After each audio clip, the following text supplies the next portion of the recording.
Зөө үзхэн залуусаа. Нэм савд суугийн гаргаж буй шинэхэн манхва зуралтай тавтай морил. За ерхэд бол энэ манхва маань маш өндөр үнэлгээтэй. Вебтүүн дээр 6.3 үзэлттэй олон хүн тогтмол гарах шинэ ангийг нь худалдаа авч үздэг ийм нэг төгсөрсөн манхва байна. За тэгээд олон юм нуршаад явах шууд бичлэгтээ орцгоё.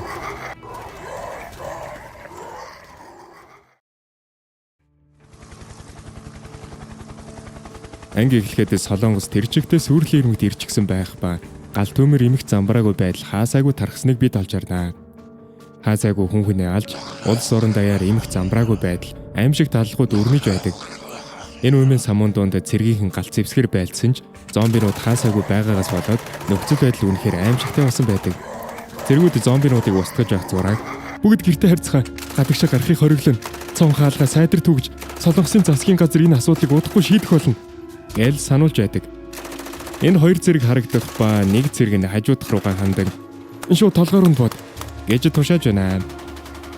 Үйл явдал үнэхээр барьж тогтоход хэцүү болж хаасайгүй цуснд бодогдсон зомбинууд хүмүүс рүү дайрастай.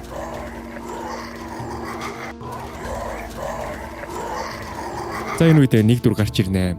Тэр залуу руу зомби дайрахад маньхүү огтхонч сандралгүй зомбины хүзүүнд хутгаа гүнгэгчин зоож байгаад хэрчиж орхитгоо. Тэгснээ нээхгүй шууд тамхи асаж ин тэр.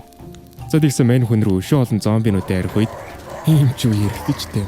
Хүн тамхиад та завгүй байхад та. За тэгэд юугаа хүлээгээ. Хурдан хүрээд ирцгээ.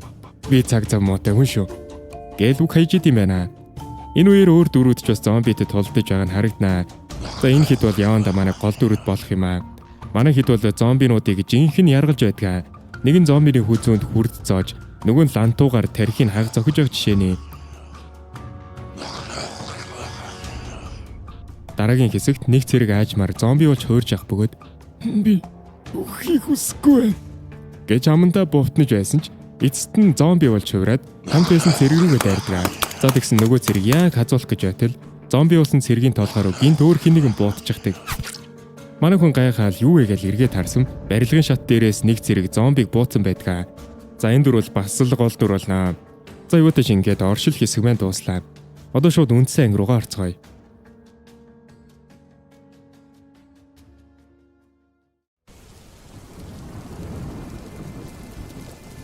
Шүн дунд гадаа ширүүн бор орж, офсын барилга харагдана. Барилгын цонхнууд гэрэлтэй байх бөгөөд барилгын доторх урт хонглоор нэгэн хүн ургиж шалгаж яван сонсогдож байлаа. Тэрээр хонглын цонхны хажуугаар өнгөрч цаана харагдах том хаалганы зүг чиглэн алхсаар байх бөгөөд хаалганд ойртож очсноо гинтгэн явдлаа дунд нь огцом зогсов. Тэрээр духнаас нь хүүтэн хөлс цовж ам нь баг зэрэг ангасан байдалтайгаар маш их түгшин хаалганы дээрх камер руу ширтэж өөрийгөө KIDA-ийн судлаач Ким Сонжин хэмээн танилцуулав. Үүний дараа Сонжин хоёр гараа дээш өргөн зогсох бөгөөд дотроо энэ АЭС-ийн төлөөлөгчөөр би нэгжүүлэн чиний сансангүй шүү. Үүнээс үзэхэд миний төслийг сонирхож байгаа хүмүүс дээд тушаалынхан бололтой гэж тунгаж байлаа.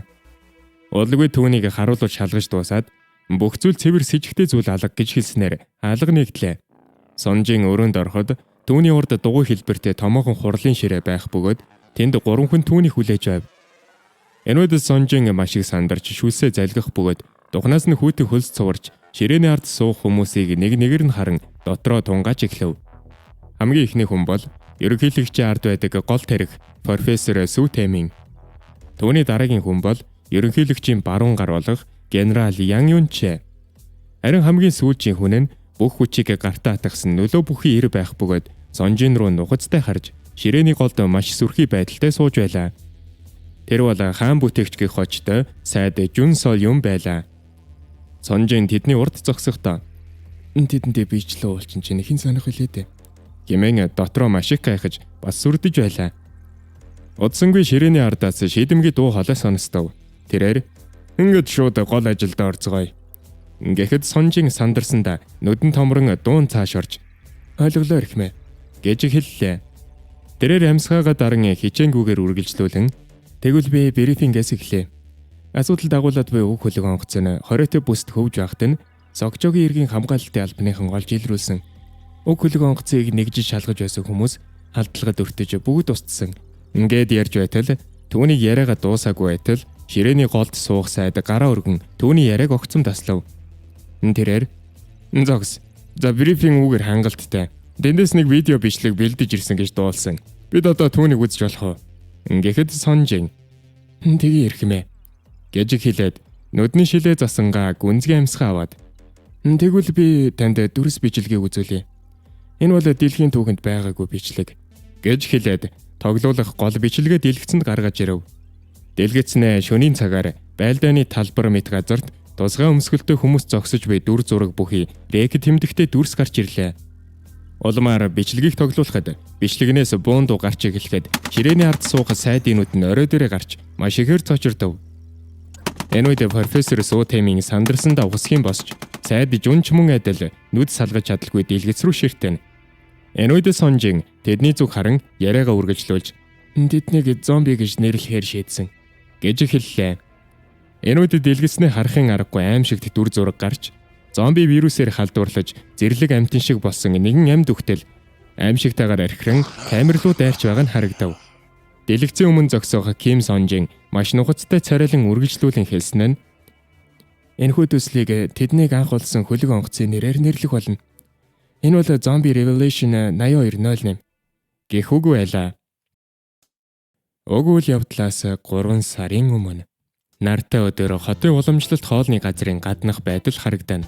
Мах ногоо шарж бэлтгэсэн амтлаг хоол ширээн дээр засагджээ. Газар сайгүй амтлагч хачирнууд өрөөстэй байх бөгөөд үйлчлүүлэгчид энд тэндгүй "Энд захиалга өгье" хэмээн гараа өргөж ресторан дотор хөл хөдөлгөөн шуугаан ихтэй байв. Яг энэ үеэр хоолны газрын зурагтаар шуурхай мэдээ гарч эхэллээ. Мэдээгээр энэ шуурхай мэдээ Оросын холбооны хилтэй ойролцоо орших Гүржийн Автишная хотод томоохон хэмжээний дэлбэрт боллоо. Адлер хотын зарим хэсэг мөн адил галдавтаад байна. Хэмээн нэвтрүүлэгч мэдээлж байв. Энэ үед Мамбэ гих бүлэглэлийн хідэн залуус хооллож байлаа. Ширээ тойрон суусан залуус хундгаа тосон арх хуваан ууцгаана. Тэдний нэг нь хундгаа өргөж харагдах бөгөөд тэд ихэд чимээ шуугантай байлаа. Энэ үед хажуугийн ширээнд тэдний шуугилдах чимээнд дургуйтсан залуу шүдэд 100 хүмсэг зангидаж "Тэнд одоо юу вэ? Дээрэмчд гэдгээр бахархаад байгаа юм бахтай. Тэнд дүү чанга орилдоод байгаа юм шүү" гэж бухимдаж очоод ганц сургамж өгчхөө. Гэхэд найз нь гараараа дохин "Ой тайвширтай. Бид энд жинүүг цэрэгт үлдчих өгөх гэж ирсэн шүү дээ. Зүгээр л тэднийг тоохоо болж" гэж хэлв. Өөр нэг найз нь ч мөн адил түүний үгийг дэмжин "Тийм шүү ширэв. Тэр өнөөдөр ямар нэгэн хэрэгт оролцолдвол жинүүгийн цэрэгт явхад маш том асуудал үүсэн шүү дээ." Гэтэл хажууд нь хоолоо амтрахыг идэж байсан жинүү итгэл найдвараа дүүрэн харцаар "Байц та. Тэгвэл би цэрэгт явахгүй байж болно гэсэн үг үү?"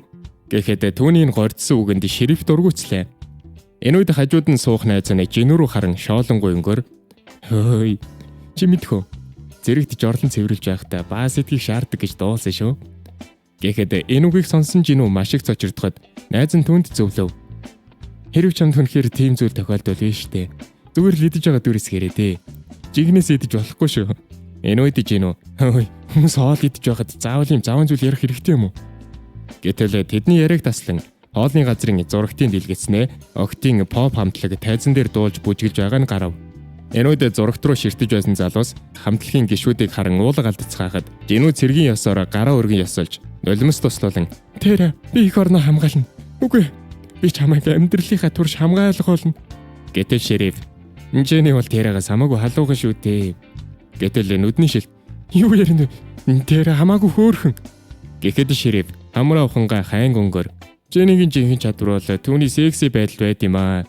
Мэдээж та нар шиг жоохон хүүхдүүд юугаа мэдхэвтэй." Гэхэд нүдний шилт ихэд уурлаа. Энэ үед шериф түүнийг сугадаа авч урдаа суух ногоо хувцастаас "Самшиг, чи алинд нь илүү дуртай вэ?" гэж асуулаа. Самшиг халбаг болон хачраа барин маш жаргалтайгаар инээмсэглэн "Хоёуланд нь дуртай" гэж хэллээ. Түүний энэ хариулт маргалдаж байсан хоёрыг улам бүр галзууруулах шахаж тэд хашгичиж эхлэв. Яг энэ үед тэдний хажууханд байх ширээнд өнөх бүлэгмийнхний чанга дуу гарлаа. Тэдний нэг нь уурлаж босч ирээд зөөгч охин лөө "Энэ чи манай ахын цамд чигээд байгаа юм." Гэтэл тэдний урд үйлчлэгч охин маш их сандран бүхэж уучлалтгүй цэвэрлэгээний зардлыг нөхөхөө хэлэхэд шивэстэй залуу хилээ долоон зэвүүнэрийг нэмсгэлж "Маш сайн байна" гэж хэлээд охины гарыг барьж аваад өөрлөгөө татангаа "Бидэнтэй хамт зөө. Навшир. Би чамд яах гэж хэлээд өгье" гэж хэлж байтал яг энэ үед хэн нэгний гар тэрхүү халзан ирэн бугуунаас бариад авв. Тэр бол хажуугийн ширээнд сууж байсан ширэв байлаа. Тэрээр шивэстэй залуу руу муухай ширтэж "Хаттай болноо. Энд чинь олон нийтийн газар" Гэд үгээ дуусгаагүй байтал өнөө хэрэг шерифийг тасхийд л алгадаж орхив. Тэгээд тэрээр "Чи өөрийгөө ямар нэгэн киноны од гэж бодоо юу?" гэж сургаал айлдах гэтэл шериф түүний хөвлөөр мушгиртлан цогж орхилоо. Энэ үед шерифийн хүнд цохилтыг авсан халзан ир нүдний эргэлдэн шалан дээр савж унав. Тэрээр шүлсэн гожиж босож чадахгүй хэвтэж байтал энэ бүх үйл явдлыг ширээний ард ажиглаад сууж байсан тэдний гол ахлах болох Мингу ундахтай архиа барьсан хിവэр юу ч болоогүй мэт маш тавин харж суун. Энэ үед бусад ирчүүд сандартал тэдний нэг том биетэй шериф рүү дөхөж ирээд "Чи дөнгөж сая юу хийснээ мэдэж байна уу?" гэхэд шериф тэдний зүг үйл ялыг толгой эргүүлэн үйтэн инээмсэглэл тодруулаад "Би заавал түүнд тийм их санаа тавих ёстой юм уу?"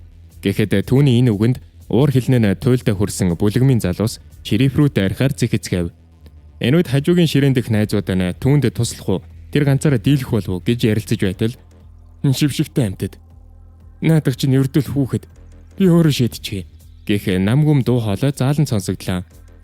Тэр бол бүлэгмийн ахлах Мингугийн хоолой байсан бөгөөд тэрээр суудлаасаа босч өрмөө тайлан шериф рүү тулж ирэв. Шериф түүний цамцан дээр их толбыг харангаа үйл ялыг инээмсэглэж тэд нүднүүдээ ихцлэн ширтэлцгээд Мингу түүнийг "Бацаа минь, чи яаж тулдахыг мэдвэ?" гэхэд шериф хигжүүрхэн өөдөөс нь харж "Тийм ээ. Жаахан гадарлан шүү." гэхэд бүлэгмийн ахлах Мингу түүн рүү нухацтай ширтэн "За тэгвэл" гэж хэлмэгцээ бодогч завдал өгөлгүй огцом хөдлөөд шерифийг мөргөх гэтэл шериф маш амархан болтчихлаа. Мингу түүнийг өөрийнх нь гинтийн дайралтаас ийм амархан болтчихсанд маш их гайхаж "Тэр болтчихлаа гэж үү?" хэмээн бодоод шерифийн цамцнаас маш чангаар зуурав. Тэгээд шерифийг ганц гараараа газар цавж унахад шериф нуруугаараа шалан дээр маш хүчтэй унж ямар ч эсрэг үцэл үзүүлж чадсангүй. Ингээд Мингу түүнийг цохихоор гараа далаах үед нүдэн томорч маш их цочлоо. Шерифийн гинтийн хариу үйлдэлд Мингугийн нүдэн томрон цочрдов. Шериф маш хурдан хариу үйлдэл үзүүлж түүнийг цохих гэж оролдоход Мингу арай хийж болтлаа. Энэ үед Мингу "Юу? Энэ байрлалаас уу?" хэмээн дотроо маш их гайхаж тэнцвэр алдан шериф дээрээс босов. Харин шериф аль хэдийн босоод түүн рүү дарихад бэлэн болсон байв. Түүнээс ийм ширүүн эсэргүүцэл ирнэ гэж санаагүй Мингу уурандаа хажууханд байсан ширээн дээрх певний шил рүү гараа сунгалаа. Ингээд тэд бие биенийхээ дайралтыг таамаглаж зогсогцоор Мингу певний шилээ далайх үед шерифч мөн зэрэг хөдөлж тэд бие бие рүүгээ дайрав. Яг энэ үед хоолны газрын гаднаас цагдаагийн машины тохиолол чангаар дуугарч тохиоллын дуунаар бие биенээ цохихоор дайрсан тэд хуйул цочин хөдөлгөөнөө хомж байранда таг гацчихлаа. Энэ үед хоолны газрын шилэн цонхны цаана цагдаагийн машины улаан цэнхэр гэрэл анивчин дохоогоо хангинуулсаар ирж яваа нь харагдав. Цагдаагийн дохио сонсогт мөгц бүлэгмийн нэг залуу ахлах руугаа дөхөж "Хага, цагдаа нар ирчихлээ. Бүгдээ эндээс явцгаая." гэхэд бүлэгмийн ахлагч Мингу яжтай харснаа эргэж харан хаалганы зүг алхахдаа шерифэд хандаж "Дараа уулзахдаа чамайг алах болно" гэж хэлв. Энэ үед шериф түүнийг бассан шинжтэй "Өөрийгөө л хичээж үз азгүй амт минь" гэж хэлээд үлдлээ. Аюул холдож бүлэгмийнхэн явсны дараа найзууд нь сандралтан шериф дээр ирэхэд нүдний шилд уртаар амьсгаавн "Шериф аха, та зүгээр үү?" гэхэд шериф өөдөөс нь харан 50-аар инээмсгэлж эрхий хуруугаа гоцоолгоод бардам мөнгөөр "Мэдээ шүү дээ" гэж дог харагдахаар хэллээ. Энэ үед хоолны газраас гарсан бүлэгмийн ахлагч Мингу машиндаа явж байлаа. Машин барьж яваа залуу урагш харангаа арын суудалд суух ахлах руугаа хандан "Аха, тэр бацааны ар гэрээ түүхийн шалгуулах уу?" гэхэд Мингу цонхоор гаднахыг ширтэн хэсэг зур чимээгүй сууснаа хажуу тийш үл ялыг хяламхийн харж юуг ч юм тунгааж буй мэт зүүнээр нэмсгэлснээ хайн гонгоор "Зүгээр орчихдоо. Хэрэг хувь тавилан байвал бид дахин уулзах болно" гэж хэллээ. Ингээд дүр зураг солигдоход залуус Солонгосын армийн бэлтгэл төвийн гадна иржээ. Тэд тэрвэрлэхэд цэрэгт явах гэж байгаа найз нь тэднийг өөрийг нь гаргаж өгөхөөр ирсэнд баярснаа илэрхийлж "Залуусаа, надад та нараас өөр хэн байх вүлээ дээ" гэхэд урт үстэй найз нь уур амьсгалыг эвдэн хошигнох хаястай царай гаргаж "Хэрвээ мөнгөний хэрэг гарвал над руу битгий залгаарай заа юу" ингэж хэлснэ. "Тогсон юм аа. Чамайг чөлөөгөр гараад ирэхээр бүгдээрээ далайн эрэг рүү явцгаая" гэж хэллээ. Тэгээд тэд бие биедээ далайн эрэг рүү хамт явах амлалт өгцгөөлөө.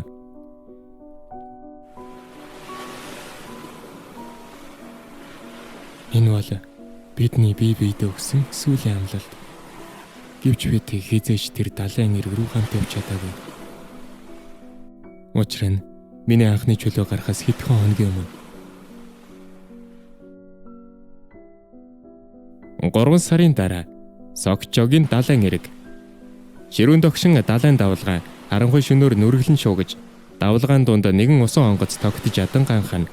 Энэ үед харанхуй шөнийн далайг зүсэн эргийн хамгаалтын хөлөг онгоц хүчтэй прожектор гэрэл тусгасаар с ижигтэй онгоцны араас тулж ирэв. Чанга эрэгчээр тушаасан дуу хоолой хадлаа. "Зогс. Энэ бол танд өгч буй анхны анхааруулга. Бид Солонгосын эргийн хамгаалтын албанаас явж байна." Далайн давлгаа улам ширүүсч, онгоцыг бүчин авах үед эргийн хамгаалтынхан эцсийн сануулга өглөө. "Бид танд сүүлийн удаа анхааруулж байна. Ус онгоцоо яаралтай зогсоо. Энэ мөчөөс ертөнц тэр чигтээ том болон хуурсан юм." Эргийн харуулын онгоц с ижигтэй усан онгоцыг гэрэлтүүлэхэд хөлгийн хажуу талд 8208 гэсэн улаан дуугаар тод харагдаж байлаа. Энэ үед эргийн харуулын онгоцон дээр байсан хүмүүс хоорондоо "Энэ завь эзэнгүй юм шиг байна. Бид энэ завь руу нэвтрэх хэрэгтэй" хэмээн ярилцаж байв. Ингээд тэд протоколын дагуу эхлээд завь руу орж шалгахаар боллоо. Дараа нь тэд дэгээ олс ашиглан завь руу гарч эрен хайх баг с ижигтэй завь руу орлоо. Эрен хайх баг с ижигтэй завны тавцан дээгүүр хайгуул хийсэн ч с ижигтэй зүйл юу ч харагдахгүй байв. Улмаар тэд бүхийг цэвэр байна гэж хэлэхэд холбоогоор тэдэн тандан "Та нар явж агуулгын өрөг шалга" гэж тушаав. Энэ үед эргийн нэг харуула дуулга тайлангаа "Ямар галуу юм бэ? Үнэхээр бөхчим юм. Энэ завь хаанаас ирсэн юм бол" гэж дотроо бодов. Энэ үед цаанаас "Ким түрүүч ямар нэг зүйл олсон уу?" гэж асуухад түрүүч "Үгүй, энд юу ч алга" гэж хэлэв. Улмаар тэрээр доод ачааны өрөөг шалгав. Дотор харанхуй байсан тул доош өнгийн гарч идэнгээ тусгаж хартал тэнд ямар нэг зүйл үзэгдэх нь тэр. Энэ үед Ким түрүүч сандарч "Энд ч өтгөр гэж. Энд ч одоо юу вэ?" гэж гайхна. Төвний урд гарч идэнгийн гэрэлд нүдэн улайсан урд үстэй бөксөн биегүй зүйл цустай амн ангалзан түрүүчийн урд тулж ирсэн байлаа. Удалгүй завь даяар түрүүчийн орилго дуу хатгад түүний орилго дууг сонсоод бусад цэргийн харуулууд гайхан түүний зүг гүйлдэв. Тэднийг очиход ачааны кабин руу Ким түрүүч толгоогоор тонгоосон байдалтай байлаа. Тэд түрүүчийг цамцнаас нь яаран татаж арай гэж түүний кабинаас бүтэн гаргатал өнөөх зүйл Ким түрүүчийн хазарны арьснаас шүдээрээ зуусан байдалтай хамт гарч ирэв. Энэ үед тэд сандралдан салгах гэж маш их хүч гаргасан ч нөгөө зомби түүний хазарнаас зуусан чигтээ тавьсангүй. Энэ үед нэг эргийн харуул түүнийг түрүүчээс холдуулах гэж бууга далайн зомбины нүрлүүн цохиж орхив. Энэ үед зомби салхтаа түрүүчийн хазар хэсгийн арьсыг тэр чигтэн тас татсан тул тэрээр цус алдан өвдсөндөө хамаг хараалаа урсган орилж байлаа. Тэгтэл өнөөх зомби дахин гар дээрээ босоод ирэв. Эргийн харуулууд түүн рүү бууга чиглүүлэн холбоогоор "Бидний өмнө нэг нууцлах хачирхалтай хүн байна. Түүнийг буутгах тушаал өгнө" гэж хэлэв. Энэ үед өнөөх зомбины аманд Ким түрүүчийн нүүрний арьс мах байхыг харсан нэг нь маш их гайхаж "Би зүудлээд байна уу?" гэж дуу алдахад зомби тэдэн рүү толгоогоо далилан харж байснаа тэднийг гайхах зур гинт огцом хөдөлж чарлсаар тэдэн рүү дайрав. Завин дээр буун дуу цураатаж тэд зомби руу гал нээлээ. Гэвч түүний биеийг онох үед сум түнд нөлөөлсөнгүй. Зомби яг нэг цэргийг хазахын даваан дээр хажуугаас нь хин нэгэн түүний тархинд сум зоосноор тэрээр цэргийн нүүрэнд тулж ирээд сумны эрчинд хажуу тийш идэгдэн унлаа. Түүний хажуудах эргийн харуул гар буугаар гал нээсэн байлаа. Тэгээд тэр хамтрагчаасаа "Чи зүгээр үү?" гэж асуухад нөгөөх нь "Зүгээр" гэж хариуллаа. Энэ үед холбоогоор "Наа чи юу болоод байгаа юм бэ?" гэж асуухад цэргийн харуулад өнөөх өгсөн зомбиг хар зогсохдоо "Би түүнийг юу гэж тайлбарлахаа мэдэхгүй байна" гэж хариулав. Тэд холбоог салгаад энэ зүйлийг юу болохыг дараа нь бодъё гэж ярилцаад Ким түрүүчээс "Та зүгээр үү?" гэж лавлахад түрүүч "Золбсон. Миний царайлаг нүрийг балчихлаа" гэж цус алдах хацраа даран хэлхэн тэр. Энэ үед нэг харуул түрүүч урд зогсон гараа өргөж тайвшруулах зураа хажуудах харуулт хандан түрүүчэд эмнэлгийн тусламж үзүүлэх талаар ярилцаж байтал Ким түрүүч хажин жигтэй чимээ гаргаж архирхан сонсогдов. Энэ үед өнөөх харуул гайхан Ким түрүүч рүү хартал түрүүч огцом дайрч хүүхэн хараа налга болчихсон байдалтай өмнөө зогсох харуулын хурууг тас хазчихан тэр. Энэ үед эргийн харуулуудын цээжин дэх биеийн камер аимшигт үйл явдлыг бичиж Ким түрүүч зомби болж хувиран бусад харуулууд руу дайрч буй дүрсийг бичсэн байлаа. Ингээд прожекторын хурц гэрэл тусч хурлын танхимд цэргүүдийн биеийн камераар бичсэн бичлэгийг тоглуулж дууслаа. Сонжин "Бидэнд ердөө ийм л бичлэг байгаа" гэхэд сайд түүнээс Хэн зав хаанаас ирснийг мэдэх үү? Гэж асуухад Ким Сонжин энэ бүртгэлгүй зав байсан. Магадгүй эргээс хөвж ирсэн байх гэж хэллээ. Энүүд сайд ямар ч тач би үүнийг гайхаж байна. Тэр зүйл биеийн тал хэсэгтэй гэж хөдөлж чадж байна шүү дээ. Тэгэхээр яг хүн мөн гэж юу? Гэж гайхахад Ким Сонжин үндэсний шүүх шинжилгээний албанаас тэр зүйл задлан шинжилгээ хийсэн гэж хэлээд тэрээр шинжилгээний хариуг наривчлан тайлбарлав.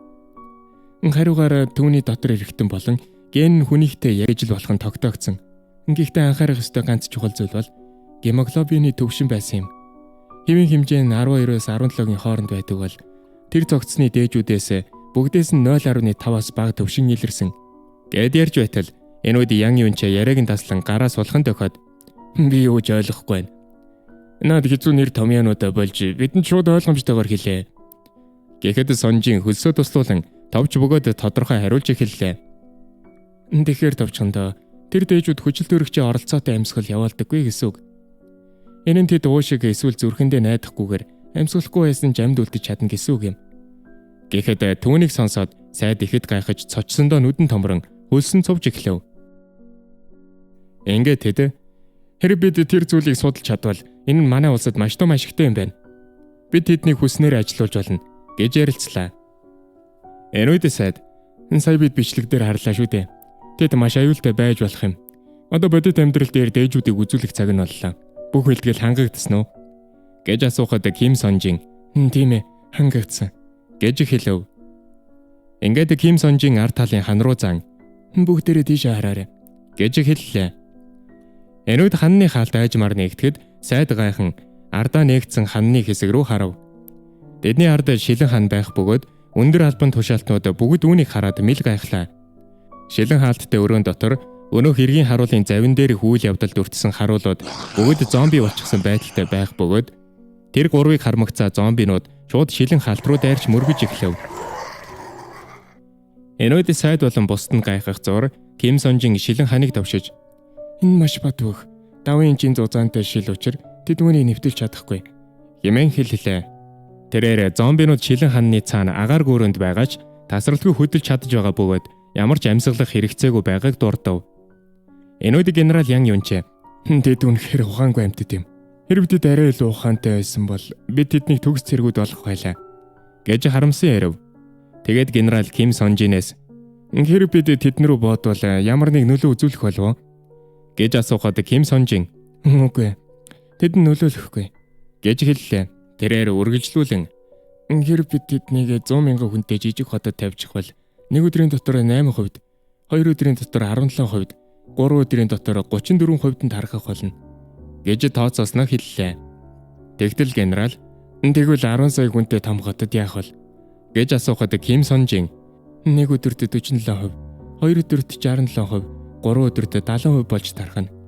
Энэхүү хурдтай тархалтын шалтгаан нь хүн амын нягтрал болон тэдний өдөрт 12 миль тоолох чадварт оршино гэж хэллээ. Энүүд сайд энэ бол цөмийн бөмбөгнөөс жашигтай зэвсэг юм. Тэдэн сул тал бий юу гэж асуулаа. Энүүд Ким Сонжин тэдний биеийнх нь аль хэсэгт гэмтэл учруулсан тэдэнд ямар ч нөлөөгүй. Зөвхөн дархийг нь устгаж ажил зогсоно. Мөн 67 градусын хүүтэнд тэд хөдөлгөөнөө зогсоодог гэж тайлбарллаа. Энүүд сайд за тэгвэл 67 градус ч яах вэ? Гол нь тэдний хэрхэн бүрэн хяналтанд байлгах вэ гэж асуухад Ким Сонжин тэдний хянах нь маш хэцүү гэж хэллээ. Энүүд сайд Сонжинд хандан танд 2 жилийн хугацаа өгье. Энэ хугацаанд тэдэнд зориулсан вакцин гаргаж ир. Бид чамайг шаардлагатай бүх зүйлээр хангах болно. Тэгж хадуулаад та хүссэн бүхнээ авах болно гэж тушаалаа.